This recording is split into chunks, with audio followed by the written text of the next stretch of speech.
Welcome back to another technical deep dive here in the debug zone.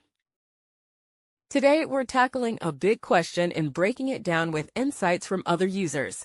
Hopefully, this clears up some misconceptions and helps you get the answer you need.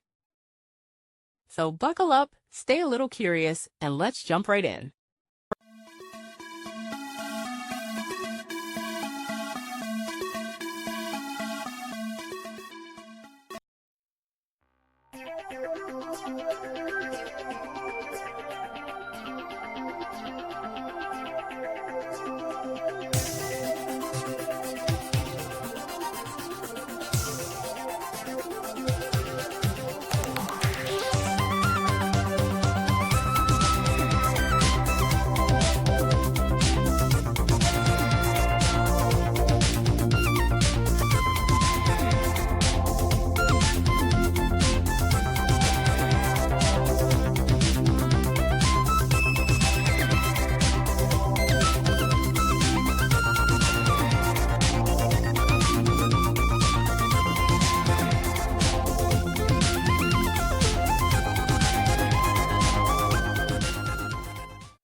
And that's a wrap.